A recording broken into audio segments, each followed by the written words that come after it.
Psalm 90, verse 12. Teach us to use wisely all the time we have. Turuan niyo po kaming magpakatalino sa paggugol ng panahon na ipinahihiram niyo sa amin. Youth and life. Dear Lord, we thank you for life. We thank you for every moment, every period, every season of life. Turuan niyo po kaming pahalagahan ng panahon at ngayon, imulat yung aming mata sa inyong magandang layunin sa bawat oras, bawat sandaling ipinahihiram niyo sa amin. Be our preacher, our speaker, our healer, our friend. We seek you, Father, in the name of Jesus, your Son, our Lord. Ecclesiastes 11, 7-8. Nothing on earth is more beautiful than the morning sun. Even if you live to a ripe old age, you should try to enjoy each day, because darkness will come and will last a long time. Nothing makes sense. Here, the morning sun is a symbol of youth. And Ecclesiastes says that the best time of life is youth. It's good to be youthful in age, in attitude, in outlook.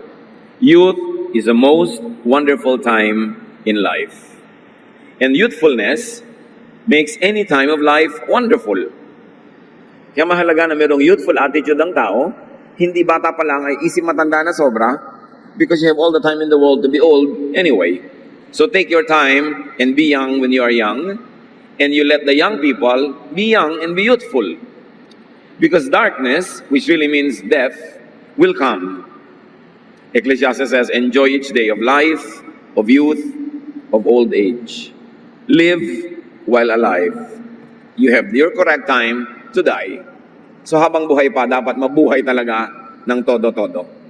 Ecclesiastes 11:9, be cheerful and enjoy life while you are young. Do what you want and find pleasure in what you see. So the admonition is to be cheerful, to be positive, to be light-hearted, to look for what is nice, true, beautiful, enjoyable, delightful in life. This, of course, is an encouragement to enjoy life beginning at youth, to do enjoyable things, and to find pleasure in details of life. And then the verse continues, but don't forget that God will judge you for everything you do. This verse, this line, is often misread as a contradiction to enjoyment. Para bang sinabing, be cheerful, enjoy life, magpakasaya ka, pero matakot ka sa Diyos, uhusgahan ng Diyos ang lahat ng iyong ginagawa. E di parang hindi rin sinabing mag-enjoy ka, kung talagang ibig sabihin nito ay matakot ka, dahil uhusgahan ka. So this is often misread as a contradiction to enjoyment, a warning against enjoying too much, and a push for over self-denial and sacrifice. Pero ito ba talaga ang sinasabi ng verse? Para bang yung maraming mga churches magre-retreat sa magandang-magandang lugar, may resort, mayroong swimming pool, tapos walang swimming kasi puro dasal. Kasi puro praise and worship at kantahan. Nagpunta pa daw sa lugar na may swimming pool. O kaya magre-retreat pero umagang-umaga pa lang, dasalan na, gabing-gabi na, dasalan pa rin, puyat na puyat ang mga tao, hindi na nila ma-enjoy ang ginagawa nila. It's not really a retreat. So, retreat ba talaga yun? So, sinabi pa talaga ng verse, mag-enjoy ka, tapos tatakutin ka pala. Earthly life was given by God, tapos tatanggalan tayo ng earthliness. Does it follow? Meron bang sense yung ganong reading of Scripture? But to go on, Ecclesiastes 11:10, kasunod ng sabi, God will judge you for everything you do. Biglang sinabi, rid yourself of all worry and pain, because the wonderful moments of youth quickly disappear. So idiniin muli na huwag kang masyadong matakot, huwag kang mag-alala, huwag mong isipin yung mga kung anong mga negative things, dahil sandali ka lang bata. Pag bata ka lang, o bata yung attitude, doon ka lang nakahanda, nakalinya, na mag-enjoy ng maraming bagay, so huwag mo na munang isipin agad-agad. Huwag mo na munang itanim sa isip mo ang lahat ng mga bagay na nakakatakot, nagbibigay ng hirap ng loob. Kasi bata ka pa, samantalahin mo lang yan. Pagtanda mo, hindi ka nababata muli. So this verse 10 reinforces the commendation for enjoyment, actually. And it reinforces youthful abandon of worry and pain to enjoy life. This verse 10 reinforces the teaching to enjoy life as much as possible. So what is judgment about? Ano yung tinutukoy na judgment ni Solomon? Na remember that for all of these things, God will bring you to judgment. Judgment is not just about bad deeds, but also about good, nice deeds that remain undone. In other words, hindi ka lamang huhusgahan dahil sa ginawa mong mali. So takot na takot ka tuloy magkamali. So wala ka nilang gagawin. Pero huhusgahan ka rin sa mga bawat magaganda at mabubuting bagay na dapat ay ginawa mo, nalasap mo, na-enjoy mo. Tapos hindi mo na-enjoy. Sinayang mo ang pagkakataon. Sinayang mo ang kabutihan ng Diyos. Parang dinala ka sa buffet tapos hindi ka kumain. Niragaluhan ka ng laruan, hindi mo pinaglaruan dahil baka masira sa takot mo magkamali. Ganun ang nangyayari sa buhay ng mga taong sobrang serious sa pagiging relihiyoso. Sa takot magkamali, wala na lang ginagawa. Isang malaking pagkakamali yung hindi mo gawin yung tama, yung masarap, yung maganda dahil regalo yon ng Diyos. Dapat ang taong makalaya sa napakaraming tali na inilagay ng conservatism, ng religiosity, tuloy pumipigil sa atin sa paggawa ng masasarap at magagandang bagay dahil minasama na natin ang pag-enjoy. Parang kung maka-Diyos ka, bawal sumaya. Bawal mag-enjoy. Ecclesiastes 12:14, God will judge everything we do, even what is done in secret, whether good or bad. So lahat yon. Hindi lamang ang pagtimbang sa atin ng Diyos, yung may ginawa ka bang mali, kundi may ginawa ka bang masarap, maganda, tama, na inilaan ko para sa'yo, nilikha kita para dyan, nilikha ko ang planeta para dyan, tapos hindi mo ginawa, edi sinayang mo ang gift of life. Solomon is not called the wisest man ever for nothing. Binigyan siya ng Diyos sa superior na karunungan, kaya marapat siyang dinggin. Sa katunayan, kung si Jesus ay nagturo ng kalayaan, ng paglasap at pag-enjoy ng buhay sa New Testament, itinuro ni Jesus, ang counterpart niya sa Old Testament is really Solomon. Pinakamarunong, kaya ang kanyang pagtuturo ay dapat bigyan ng pansin at marami siyang pinalaya ng mga diwa na dati-rati, bago pa siya nangaral, ay itinali ng relihiyon and conservatism yung buhay ng tao para puro pagtitiis, pagdurusa, puro na lang pag-iipon ng points sa langit, pero dito sa lupa, parang wala ng totoong buhay. In denial na, wala nang inisip kundi kabilang buhay, samantalang nandito pa sa lupa. Kung gusto ba naman ng Diyos na sumukabilang buhay ka na, di lalagutin na niya ang iyong hininga. Pero habang hindi pa niya nilalagot, dito ka pa sa lupa, huwag mong kalimutang ikay espiritu at lupa magkasabay. At hindi dapat yun masamain. So the teaching says, enjoy your youth, your strength, your enthusiasm. Do not problematize youthfulness. Hindi problema ang pagiging bata. It's a gift. Enjoy being young. And how will enjoyment happen? By not being too wise. By not being too cautious and not being too old in attitude. Kaya sabi niyang verse, kalimutan mo yung sobrang pag-iisip. Rid yourself of all worry and pain because the wonderful moments of youth quickly disappear. Huwag kang masyadong magpaka-mature kung hindi ka pa mature. Darating din yun. Sandali ka lang maging bata. At huwag sobrang relihiyoso, sobrang conservative, sobrang extremist ang pagiging spiritual na parang hindi na nakatungtong sa lupa. Ecclesiastes 7:16, do not be over-righteous, neither be over-wise. Why destroy yourself? Can you imagine this wisdom in Scripture that we seldom encounter? Halos sa ikubli ng mga conservative sa mga mananampalataya yan. Sabi ni Solomon, huwag kang masyadong banal. Huwag kang masyadong matalino. Hindi ka mag-e-enjoy sa buhay. Sisirain mo ang iyong sarili. Pag extremist ka, perfectionist, legalistic, hindi ka mag-e-enjoy at walang mag-e-enjoy na kasama ka. Sasakalin mo lahat ng tao, pipigilin mo sila, sisikilin mo sila, nakabaligtaran ng intensyon ng Diyos na lumikha sa atin. So do not be extremely religious or spiritual. In fact, anything extreme is bad. Kahit extreme na kabaitan, extreme na kabutihan, mga extreme, wala nang balance. Ecclesiastes 7:18, whoever fears God will avoid all extremes. Hindi virtue, hindi katangian na maging extremely conservative. Ano ba yung conservative? Ano ba yung mahilig halimbawa sa classical music? Yung classical music ngayon, pop music yun 100 years ago.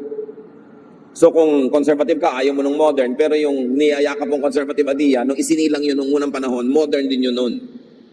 Dapat yun naiisip ng tao. The teaching says, old age and physical weakness and death will surely come. Do what you want. Do what you can before you die. Siyempre may hangganan, hanggang ang ginagawa mo hindi nakakasama sa iba, hindi mo ninanakaw, hindi mo inaagaw, hindi nakakasira sa'yo at sa kapwa. Do it. May listahan na ba kayo tulad ng iba? Places to visit before I die, restaurants to visit before I die, food to eat before I die, skills to know and master before I die? Kasi, sabi ni Solomon, mamamatay kayong lahat, tayong lahat. Mahirap naman yung kung kailan ka naghihingalo, nag-aagaw buhay, doon ka pa nagsisisi, kasi wala ka pang nagawa. Napaka-importante na ang buhay dito sa lupa is not all about just saving and collecting heavenly points in eternity. Hindi ka inilagay ng Diyos dito sa lupa para wala ka nalang isipin kundi langit. Kasi kung gusto niyang nasa langit ang utak mo, di dadaling ka na niya doon.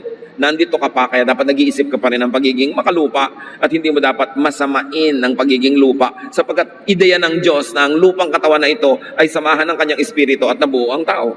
At napakaiksi ng panahon, sandaling-sandali lang na ang espiritu ng Diyos at ang lupang katawan na ito ay magkasama habang buhay lang ang tao.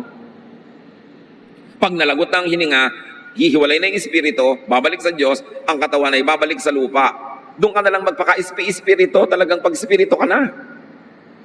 Pero habang may lupa pang component ang iyong pagkatao, do not deny that and enjoy that even. So it is about living in full, living a full, enjoyable, pleasurable, earthly life. Do not focus on worry and pain.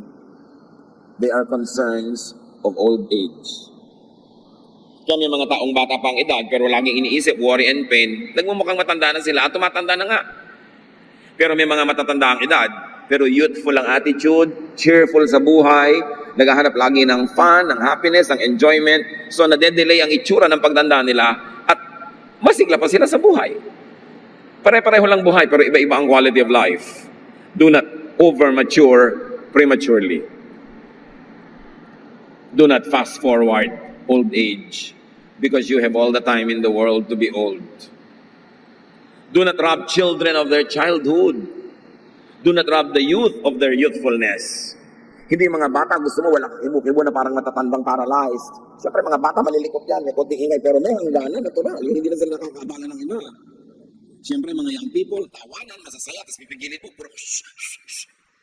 Lalo ang kasama mo, mga manang. Ang bata-bata mo, gustong kilos matanda ka, wala yun sa lugar. Bakit yung agahan ng pagtanda? May mga magulang tuwang-tuwa, yung anak nila 11 years old, tapos na ng abogasya. Gusto mo talaga yon? Yung anak mo dapat grade 1 pa lang, grade 10 na ngayon? Mo, alam niyo, anak ko po, na-advance na naman. Siguro, bakit hindi mo patayin ngayon? Dahil mamamatay din yan eh. Advance mo na rin. Hindi mo hayaan maging bata. Yung mga iba kasi mga magulang, sobrang gusto ipagyabang yung mga pag-accelerate ng mga anak nila. But don't you know, na pag sobra sila na-accelerate, naaagawan sila ng kamusmusan? Sa halip na simple pa lang yung pinag-aaralan nila sa school, may mga konting laro, konting tulog. Nagkakalkilos na. Gusto niya talaga yun? Anong mapapala niya sa buhay? Kahit matantad na mga diploma yung dingding niya, pero sumaya ba yung tao? Nabuhay ba siya ng buo? O puro na lang yun ang ibig sabihin ng kanyang buhay? God will judge you for how you spent your life. And judgment is also about, did you do good to yourself? Did you enjoy your youth, your life? Kasama yon. Hindi lang laging nagbigay ka ba ng pagkain sa mga gutom? Nag-ayuno ka ba? Naglingkod ka ba sa sangkatauhan? Hindi lang yon, although kasama yon. Pero meron ding, did you do good to yourself? Kasi ang sabi ni Jesus, love others as you love yourself. In other words, with the amount of love you love yourself, then you love others. Huwag mo lang sobrang, sarili mo lang yung love mo, yung iba hindi na. Pero hindi rin yung baligtad na, iba lang ang love mo, tapos sarili mo hindi na. Hindi rin hinihingi sa'yo yun ng Diyos. Kailangan balance. Ecclesiastes 8:15. So I think we should get as much out of life as we possibly can. There's nothing better than to enjoy our food and drink and to have a good time. Then we can make it through this troublesome life that God has given us here on earth. Nakita niyo ang main doctrine nitong si Solomon, the wisest man ever? You've got to enjoy life. Get the most out of life. Pigain mo ang lahat ng mapipiga mong ligaya para maximum ang iyong kasiyahan. Yun ang kalooban ng Diyos na lumikha. Hindi tayo nilikha ng Diyos para gutumin, para parusahan, para pagtiisin at pagdusahin, na siyang misrepresentation ng ginagawa ng maraming conservative people. They paint a wrong picture of God. They make a wrong image of God. A God who is unloving, unkind, unaccepting. A God who is always angry, and a God that is always have to be appeased. But that is not the picture of God that Jesus paints. That is not the picture of God that Solomon paints. Sabi niya, we should get as much out of life as we possibly can. And this is godliness. This is wise accountability. Mananagot ka rin pag hindi mo pinasaya ang buhay mo. Kasi God wants you happy. Ecclesiastes 12:1, keep your Creator in mind while you are young. In years to come, you will be burdened down with troubles and say, I don't enjoy life anymore. Again, may negative reading na naman ng marami dito, yung keep your Creator in mind while you are young. Ibig sabihin, oy, habang bata ka, ha? Huwag mo kakalimutan ng Diyos, galit ang Diyos, pagkagalitin ng Diyos, paparusahan ka niya, magpakatino ka, huwag ka magkakamali. That is not what the verse is saying. Keep your Creator in mind. Creator means designer. God designed you. So while you are young, look at yourself and say, how did God design me? And to be faithful to God, to be obedient to God, I should act and move according to the design. So ang mga young people, they design mga children, playful. And to be faithful to God, they have to be playing. They have to be allowed to play. Mga young people, kung ano man yung character ng young people na natural, yung likas sa kanila, ang ibig sabihin ng obedience to God is to follow the design. Do not contradict it. Mga young people ang hilig-hilig matulog. Hayaang matulog. Basta't nagagawa nila yung mga schoolwork nila, yung mga responsibility nila sa bahay, ayan. Yung mga ibang matatanda naman, killjoy. Pagising nila ng alas 4 ng umaga, gusto lang gising din yung mga young people. Matanda ka lang nga, kaya wala ka na itulog. Yung bata gusto pa, tapos pipilitin mo. Baligtad, yung mga children na ayaw matulog pag tanghali, gusto maglaro, pinatutulog. Pagtanda naman, gusto matulog, ayaw patulugin. Mali, lihis ang schedule. May design ng Diyos. Yung obedience to God, hindi lang ibig sabihin obedience to church rules. Hindi lang obedience to religious dogma and policy. Ang obedience to God, Creator, is by moving, living, acting according to how God designed you. So if God designed you as an artist, obvious yun, ang obedience to God, be an artist. Ang design sa iyo ng Diyos is maging administrator ka, mabusisi ka sa mga detalye, then be an administrator. Yun ang supreme obedience to God. Hindi yung gano'ng kahaba ang buhok mo dahil nasa choir ka, gano'ng kahaba ang palda mo, ilang lupi dapat ang kwelyo mo dahil yun ang religious costume. Hindi yun ang tunay na obedience to God. Obedience lang yun to religious policy. Pero yung Diyos na nagdisenyo sa iyo, meron talagang born dancer, may born singer, born musician, yun ang creator. How will you celebrate life? By obeying God, by being who God designed you to be. And by being who God designed you to be, that's where you can excel, that's where you will be happy, and that's where you can make others happy as well. And your Creator designed and made you to enjoy the gift of life. All you have to do is study your anatomy, study your body, study your senses, and you will know that when God was designing you, He wanted you to enjoy life. Kaya binigyan ka niyang mata, huwag mong ipikit, idilat mo para makita mo ang dapat makita ng mata. Binigyan ka niya ng paa, isayaw mo, ilakad mo, puntahan mo ang dapat puntahan na dinisenyo sa inang Diyos. Kasi kung ayaw ng Diyos na maglalakad ka, di ginawa ka na lang niyang bato. Nandiyan ka na lang sa isang sulok, kaya ka nilagyan ng paa. Kaya ka binigyan ng bibig para magsalita. Hindi yung aping-api ka na sikil ka na, hindi ka pa kumikibo, binigyan ka nga ng bibig. Yun ang obedience to the Creator. Gamitin mo ng tama, sa tama, yung katawan mo na dinisenyo niya. And keep that in mind while young, while able to enjoy. Kaya minsan lugi yung ang aga-aga pa, biglang napalaki na sa sobrang relihiyosong pamilya. Wala nang naranasan. Paglaki tuloy, biglang nagre-rebelde. Ang liit-liit ng utak, ang kitid-kitid na naiintindihan kasi pinakitid na agad ng conservatism. Nauna na ang isang katerbang bawal. Mamamatay din naman lahat ng tao at pag lahat ay nakalibing na, sino ang talagang nag-enjoy ng buhay? Akala kasi ng iba ang gusto ng Diyos, puro ka lang magtiis dyan, maghirap, magpakisipit. Ganun ba ang Diyos na nakadrawing sa isip natin? Hindi yun ang ipinapakilala ni Jesus at hindi yun ang ipinapakilala ni Solomon. Dapat habang kaya, lasapin ang ganda ng buhay because time will come when you could no longer enjoy as much. Ibigin mo man, hindi na pwede. Gusto mo mang lumakad, hindi na pwede. Gusto mo man tumingin sa magagandang tanawin, lumalabo na ang iyong mata. Hindi na pwede. So, do not be possessed by regrets. Pag tayo matanda na, malapit ang bawian ng buhay, huwag naman tayong puro pagsisisi at panghihinayang sa mga pinalampas na pagkakataon. At kung tayo nandun na ngayon at hindi na maibalik ang buhay, huwag na lang nating pigilan yung iba na magkaroon ng isang buhay na makulay, masaya, hayaan natin silang mabuhay ng kumpleto. Ecclesiastes 12:2-7. Someday the light of the sun and the moon and the stars will all seem dim to you. Rain clouds will remain over your head. Your body will grow feeble. Your teeth will decay, and your eyesight fail. The noisy grinding of grain will be shut out by your deaf ears, but even the song of a bird will keep you awake. Darating daw ang panahon, kung mabiyayaan ka ng mahabang buhay, lalabo ang iyong paningin. Hihina ang iyong katawan, masisira at maglalaglagan na iyong mga ngipin, at maaaring mawalan ka pa ng paningin. Yung napakaingay ng mga gulo sa iyong paligid, hindi mo maririnig dahil bingi ka na. Pero yung mumunting hiwni ng ibon, hindi ka makatulog dahil nadidinig mo. Sabi ganun, pag tumanda ka na. You will be afraid to climb up a hill or walk down a road. Your hair will turn as white as almond blossoms. You will feel lifeless and drag along like an old grasshopper. Hindi ito negative, hindi ito nakakalungkot, at hindi ka dapat magpalungkot. Sinasabi ang totoo, dapat paghandaan. At kung dumating na, wala ka dapat sukat pagsisihan. Hihina ka, matatakot kang umakyat, matatakot kang bumaba, puputi ang iyong buhok. Tapos ngayon yung mga young people, wala kang ginawa kundi kontrolin ang buhok nila, anong gagawin nila sa buhok nila, kukulayan ba nila o hindi, pinapakailaman simbahan, pati kulay ng buhok. Darating ang panahon, magiging puti na yan lahat, kahit ano pang gawin mo, wala na rin masyadong saysay. At para ka daw isang matandang tipaklong na nanghihina na, kinakagat ng mga langgam, gumagapang, at tapos na ang iyong buhay. These are signs of old age, approaching the end of earthly life. And it should not make us feel bad about death. It should only prepare us to that inevitable reality. Huwag mag-aksaya ng sandali. Huwag killjoy ng mga bata, ang mga kabataan, ang mga middle age. Let them be who they are at that moment of their life. Then earthly life ends. We each go to our eternal home sa pagpapatuloy ng Ecclesiastes.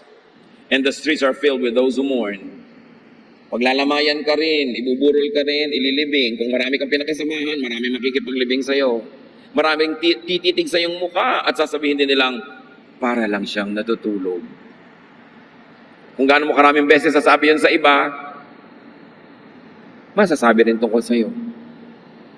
Kung minsan naman gusto mo lamang pasayahin yung namatayan, pero meron man namang natutulog na nakabarong Tagalog.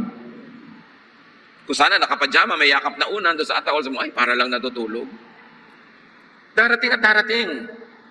The silver cord snaps, the golden bowl breaks, the water pitcher is smashed, and the pulley at the well is shattered. All pictures of death. And so, our bodies will return to the earth, and the life-giving breath returns to God. Yun ang konsolasyon mo. You return to God. Huwag kang sumama doon sa body na pupunta sa earth, kakainin ng mga bulate, ng mga mikrobyo, matutunaw. Kasi pag isinama mo doon ang emosyon mo, malulungkot ka sa kamatayan. Doon ka sumama sa espiritu na babalik sa Diyos, iwan mo yung katawan sa lupa. Kaya tayo nalulungkot pag may inililibing. Ang iniisip natin, ang inililibing yung tao, yung katawan lang niya yun, yung espiritu, bumalik sa Diyos. So, ang ipagluksa mo yung katawan, pero espiritu, ipagbunyi mo na bumalik sa Diyos. So, lalo ko ikami nararamdaman na, malabo na yung mata, kung ano na nangyayari sa internal organ mo, may pain, merong mga sakit. Nakabubuti pa nga na malagot na yung hininga para yung pagnurusay matapos na at yung bulok na katawan na naghihirap ay bumalik na sa lupa, para yung espiritu mo makalaya na at bumalik na sa Diyos.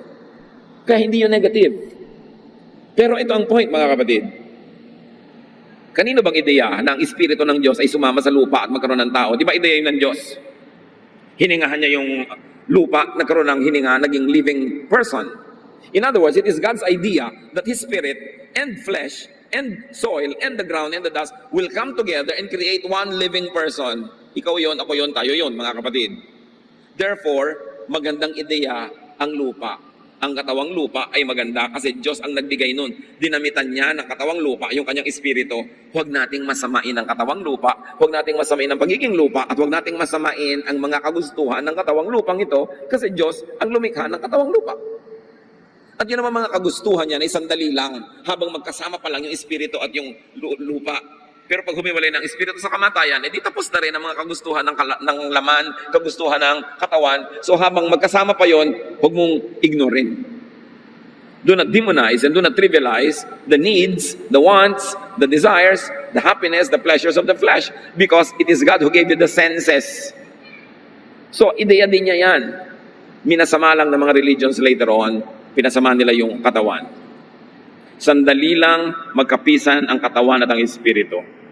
Samantalahin, nangyayari lang yon habang tayo buhay. Then people grow old and die, and earthly life could be lived only on earth, while in earthly bodies. Nananampalataya ka sa Diyos, nananalig ka, faithful ka sa Diyos, pero huwag naman puro langit na lang ang atupagin mo ngayon. Atupagin mo rin yung buhay mo ngayon, yung katawan mo ngayon, yung reality ngayon, kasi nandito ka pa. Kasi nga, kung gusto ng Diyos na wala ka na dito, di alisin ka na niya, pero habang nandito ka pa, assignment mo pa rin na maging tao. Assignment mo pa rin alagaan ng iyong katawan at alagaan ng katawan ng iba. Pagka nalagot na ang hininga, doon na lang natatapos yon. It is in God's hands. Pero para pabayaan mo ngayon ang iyong earthly body, ang iyong earthly needs, ang iyong earthly happiness, pagtalikod yon sa kalooban ng Diyos na nagbibigay sa iyo ng earthly life. So live as a dual person, as a dual citizen. Yan ang tunay na dual citizenship. Earthly and heavenly citizenship. Live as a body and a spirit. Because right now, you are. Do not demonize the earthly body. Tulad ng ginagawa ng maraming religious conservatives. Pinapahirapan yung katawan, sinasaktan, tinutusok, ginugutom, inuuhaw. Dahil akala mo, paparusahan nila dapat yung katawan nila para matuwa ang Diyos. No, your body is a temple of the Holy Spirit. Whoever destroys God's temple, him also God will destroy. Your body should be taken care of. Huwag pag-awayin ang katawan at ang espiritu. Gawain yan ng maraming relihiyosong hindi nauunawa ang kabutihan at kagandahang loob ng Diyos. Why is there the usual condemnation of earthliness? Bakit ba minamasama ng maraming religious conservative ang pagiging makalupa? Well, history will tell us. And this idea does not come from God, not from Jesus, not from Solomon, but from conservative elements of both Christianity and Judaism. Christianity, and to some extent Judaism, were both influenced by a spiritual phenomenon of the first century known as Gnosticism. It is from the Greek word gnosis, meaning knowledge. Nung panahon ni Jesus, and some 100 years before Him and after Him, ang usong philosophy sa part na yun ng mundo, Greek philosophy. At ang Judaism at Christianity ay hindi nakaligtas sa influence ng Greek philosophy. At yung Gnosticism, it's a school of thought, it's a way of thinking, naka-influence sa mga early practitioners of Christianity and the later and latter practitioners of Judaism. Now, Gnosticism drew its core doctrine from Plato's dualistic contrast of the invisible world of ideas and the visible world of matter. Saan kumuha ang Gnosticism ng kanyang espiritu, ng kanyang kaluluwa? Doon sa paghahati ni Plato sa katotohanan between the visible and the invisible. Sa kanya, ang katotohanan ay dalawa. Yung invisible, yung mga thoughts, mga dreams, mga ideas. Yung espiritu, invisible yon. At lahat ng visible, yung baso, yung plato, yung katawan mo, yung buhok, yung halaman, visible. And Plato's dualism created in Gnosticism a doctrine that equated matter with evil and spirit with good. Kay Plato, ang lahat ng bagay na nakikita, nahihipo, may timbang, nahahawakan, matter, masama. At ang mabuti lang ay yung spiritual things, hindi nakikita, hindi nahihipo, hindi nahahawakan. Minasama niya ang lahat ng bagay na physical. At doon ang galing ang ideya na minamasama ang katawan kasi physical. Minamasama ang mga gusto ng katawan, ang mga gustong ginhawa, gustong sarap, minamasama. It's not from God, it's not from Jesus, it's not from Solomon, it's from Plato. Kaya lang nakahawa sa maging mga leaders and teachers of Judaism and even of Christianity. Out of this equation came two opposite modes of conduct. Dalawang uri ng tao at behavior ang naging bunga ng ganitong dalawang pananaw. Asceticism, the suppression of bodily passions because of their connection with evil matter. Yung naniniwala na ang banal lang yung mga spiritual na bagay at masama ang lahat ng bagay na physical, sila yung naging mga ascetics. Sila yung mga hindi umiinom, hindi kumakain, hindi nagsusuklay, hindi naliligo, hindi nagpa-party, hindi nagsasaya, kasi sa kanila lahat ng bagay na yung masama. At maraming naging ganon, yun yung mga nagkulong sa mga monasteryo, yung mga tumalikod sa sanlibutan, yung mga tumalikod sa lahat ng mga bagay na masasarap at magaganda, hindi lang sa Christianity, hindi lang sa Judaism, kahit sa Buddhism, kahit sa mga iba't ibang Eastern religions, may mga ganong practitioners, ascetics. At kahit sa mga paligid natin, mayroong pinaparusahan ng sarili nila, hinahampas, ipinapako, lumuluhod sa asin, sa bato, sa bubog, dahil masama ang katawan, dapat parusahan. Asceticism yun. It's a branch of Platonic philosophy. And extreme naman yung kabilang grupo na ayaw ng asceticism, sila yung nag-embrace sa libertinism or sensualism, the indulgence of bodily passions. Yun namang exaggerated na wala nang hangganan, lahat ng pwedeng kainin, lulunin, enjoyin, ay ginawa na, makasama man sa kanila o makasama sa iba, ginagawa nila dahil iniisip nila, matter is only short-lived, sandali lang ang buhay, itodo na. Dalawang extreme, parehong hindi mabuti. Dahil ang mga anak ng Diyos dapat balance ang pananaw. It resulted to the condemnation of earthliness and glorification of spirituality. At ngayon, malaking porsyento ng mga Kristiyano, ganitong pananaw. Anything that is earthly is bad, only spiritual is good. Kaya walang iniisip kundi langit, puro pagtitiis, pagdurusa sa lupa, suspension of all pleasures, suspension of all delight and happiness, at sa langit na lang babawi. It is not from Jesus. That concept is Greek. A truly enlightened and God-respecting person will harmonize both the body and the spirit, not put them at war against each other. Maraming Christian theologians, ascetic ang point of view. Dapat nanunuri kayo pag may binabasa kayong Christian theologian, Christian teacher, Christian preacher, titingnan nyo, ay, ascetic yata ang point of view niya. Puro parusa sa katawan, puro pagdirusa, puro pagtitiis. Jesus, for example, did not deny and condemn the body. Jesus did not condemn earthly appetites. Ang tawag nga sa kanya ng mga ascetic, ng mga conservative, glutton and a drunkard. Masiba daw, matakaw, at palainom. Sa kanilang pananaw at panukat, si Jesus sobrang matakaw. Kasi nga laging kumakain, hindi nag-aayuno, kasi ascetic sila eh. Si Jesus was not. But Jesus was not practicing libertinism or sensualism as well. May balance siya. Pero lahat ng innocent fun, happiness, enjoyment, pleasure that does not cause you to harm others or to harm yourself was fine. Dapat naintindihan natin kung saan nagagaling ganito mga points of view. Ecclesiastes 12:9-12. I was a wise teacher with much understanding. Dinidiin niya, ako matalino dito ha, so kaysa sa akin kayo makinig. I was a wise teacher with much understanding and I collected a number of proverbs that I had carefully studied. Then I tried to explain these things in the best and most accurate way. Words of wisdom are like the stick of a farmer uses to make animals move. These sayings come from God, our only shepherd, and they are like nails that fasten things together. Sinasabi ni Solomon, itong aking kinolekta mga salawikain, inayos, tinipon, at ipinaliwanag ko sa pinakamalinaw na parang kaya ko, itong mga salitang ito'y galing sa Diyos. In other words, napakahalaga ng mga proverbs ni Solomon, maaaring mas mahalaga pa sa maraming mga doktrina na itinutulang kung sino-sinong religious teacher ng kanyang panahon. Sabi niya, ito'y galing sa Diyos, ang kaisa-isa nating tunay na pastol. Proverbs, common wisdom, when filtered through wise assessment and examination, will prove to be wisdom coming from God Himself. At anong sabi niya tungkol sa maraming ideya, maraming katuruan, maraming doktrina? Verse 12, my child, I warn you to stay away from any teachings except these. There is no end to books, and too much study will wear you out. Yung binabalaan kita, anak, lumayo ka sa napakarami mga doktrina, napakarami mga turo, napakarami mga bawal, liban sa makikita mo dito sa mga proverbs na ito. Ito ang mga salita ng Diyos para sa iyo. Culled from the common wisdom of folks, of people who observe life from generation to generation, and with godly given wisdom, create these crystallized forms of knowledge and wisdom called proverbs. Ang dami-daming isms, ang dami-daming mga ideas, philosophies and doctrines. Sabi ganun, magugulo ka lang sa mga yan, malilito ka, dito ka makinig sa mga proverbs na sinasabi ko sa iyo. Sabi niya, walang katapusan ng paglimbag ng mga libro at ang sobrang pag-aaral, magagasgas ka lang, mapapagod ka lang. Sa dinami-rami ng pinag-aaralan mo kung ano-ano, natututo ka lang na maging judgmental, maging self-righteous, maging mayabang, sabi ganun, umiwas ka sa mga yan. Solomon says, these proverbs are all that really matter. And these are proverbs that set free from needless imprisonment. These are proverbs that make you enjoy life to the fullest and maximize your godliness and spirituality while honoring your earthly existence. So for the meaning and conduct of life, Sabi ni Solomon, do not overstudy. Do not overthink.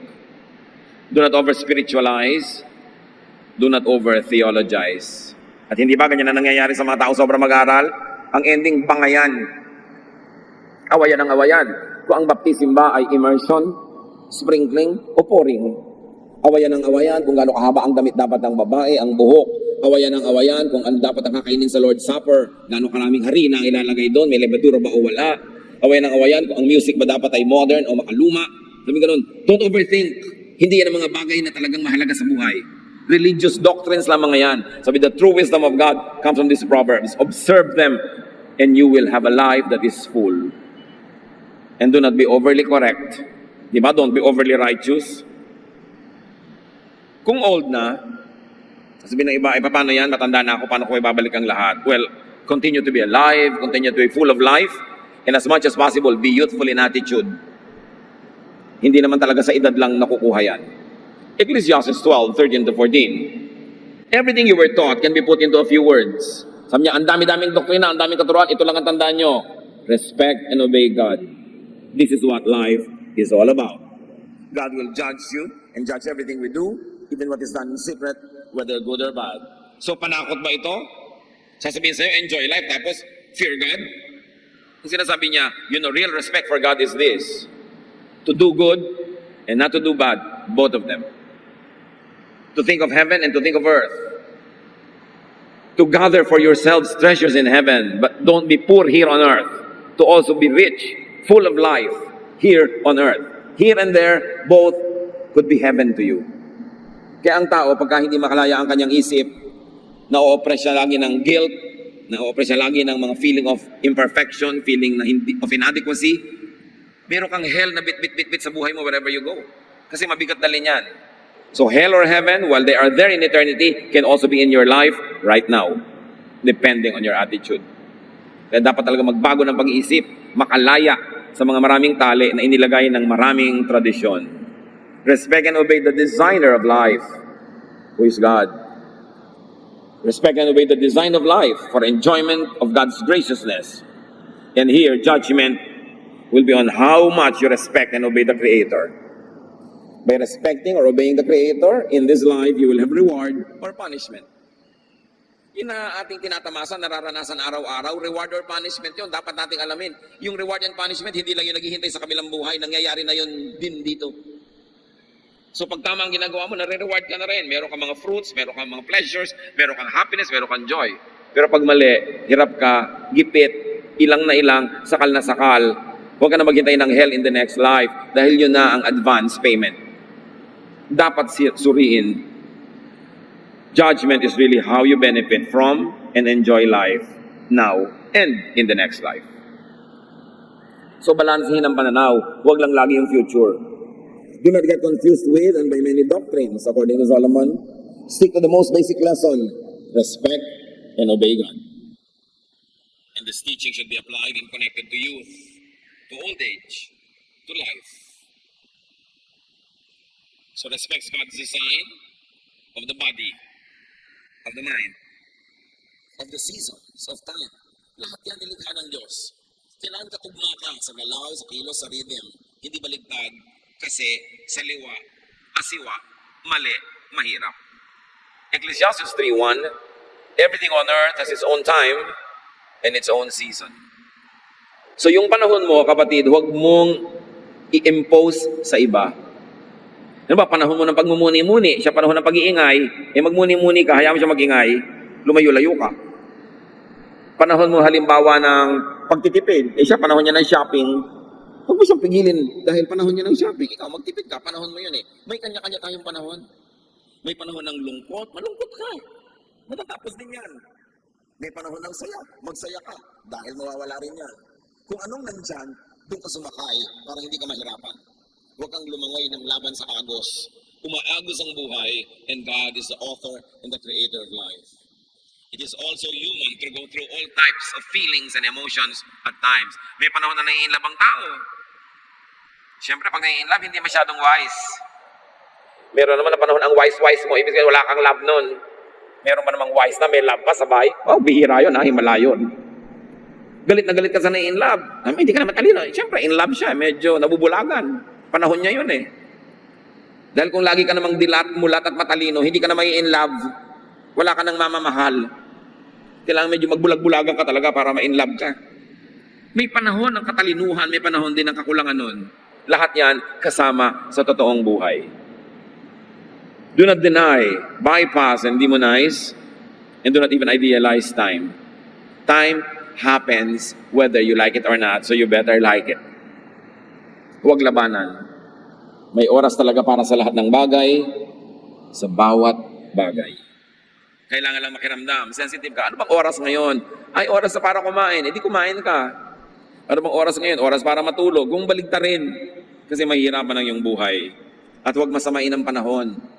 Huwag masamain ang uso. Hindi ko mo classic, tama.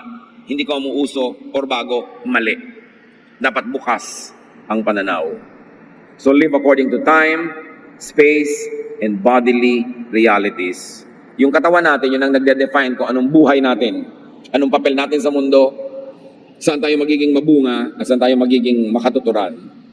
Gano'n ba kahaba ang buhay? Iba-iba naman ang haba ng buhay, pero merong standard. Psalm 90, verse 10. We can expect 70 years, or maybe 80, if we are healthy. But even our best years bring trouble and sorrow. Suddenly, our time is up, and we disappear. Yun ang katotohanan. Hindi dapat katakutan o ikalungkot. Dapat paghandaan. Sabi, pwede mong asahan na baka mabuhay ka ng 70. O kung malusog ka, baka maka-80 ka. Ganon. Yung iba naman, sobrang bonus na. 150 na, buhay pa. Diba? So, iba-iba. Pero sabi, normal standard, 70 to 80. Pero kahit na sa healthy and healthful years mo, may problema ka pa rin. May lungkot ka pa rin. So, ganon. Life has always trouble and sorrow. So, ang lesson, whenever you can, enjoy. Because you cannot always enjoy, even if you want to. Pag may pagkakataon, magsaya. Huwag mag-killjoy. Pag may masaya, huwag mong palungkutin. Hayaan mo sila magsaya. Kasi malay mo, ngayon lang sila sumaya, 3 taon na pala silang malungkot, tapos pipigilin mo pa ngayon.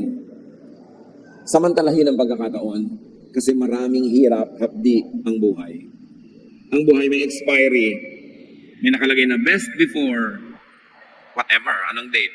So gusto mo magsasayaw, siguro best before 70 or 80. Kung 19 na doon ka magsusumba, medyo siguro iindak-indak ka na lang ng konti dahil hindi na masyadong pwede. So kung palampasin yung panahon na pwede pa, tapos ngayon, aarte-arte ka dyan, ayaw mo, sayang. Pag wala namang masama, wala kang ninanakaw, inaagawan, pinapatay, edi gawin mo. God wants you to enjoy life at the right times. So enjoy life. Enjoy every season of life. Kung manunuri tayo mga kapatid, mag-iisip talaga at mananalangin, kahit mga panahon ng lungkot, ng pagluluksa, ng kabiguan, ng kahirapan, meron din siyang malalim na joy na pwede mong mahukay kung talagang mananalig kang meron pa rin na blessing yon. While on earth, live your earthly life to the fullest. While in the body, be and get physical. Delay old age because you have all the time in the world to be old. And even eternity, heaven can wait. Nasa lupa ka pa, maging totoo ka at mabuhay ka bilang isang taong nasa lupa pa. Sabi ni Solomon, Proverbs give you the best philosophy and the best theology. You better believe him. God gave him the highest, the noblest, the best level of intelligence and wisdom. Ngayon mga kapatid, hindi lang yun ang point. Help others. Enable others to enjoy life. Lahat ng taong nasa ilalim ng inyong kapangyarihan, impluensya, allow them to be happy, allow them to enjoy. Huwag niyong ipilit yung lifestyle niyo sa kanila. Sila ay hindi kayo, kayo ay hindi sila. Iba ang gawa ng Diyos sa kanila sa pagkakagawa sa inyo. Huwag natin dahil lang may kapangyarihan tayo, igigit na natin yung gusto natin sa buhay ng iba. Allow them to enjoy life. And then let's all meet our Maker when that happens. Psalm 90 verse 12, teach us to use wisely all the time we have. Dear Lord, thank you for time. Salamat at ang oras na magkasama ang katawan namin at espiritu ay hindi mahaba, hindi maiksi. Tama lang, kasi kayo ang nagdidisenyo. Turuan nyo lang po kaming huwag mag-aksaya ng panahon. Kung nandito kami, nandito, huwag mag-isip na dapat nandito kami sa ibang lugar. At pag nandito naman kami, isipin namin, dapat nandito kami sa lugar na ito. Hindi na kami mag-enjoy kahit kailan, kahit saan. Pag hindi kami tumutugma sa panahon at sa okasyon. Teach us, Lord, to number our days so that we may live a righteous life, a life that is balanced, a life that is godly, and at the same time respectful of the fact that you made us humans, that we have bodies, we are in the flesh. Pagbulay-bulayan natin mga kapatid ang kahulugan nito sa ating pang-araw-araw na buhay, pati sa pakikasalamuha natin sa kapwa. At nasa gayon, ang karunungang ibigay ng Diyos kay Solomon ay matamasa at mapakinabangan nating lahat. Lord, teach us to learn from Solomon how to live life, how to maximize life, and how to glorify you while we are here in our earthly bodies. Be alone with the Lord in silent reflection.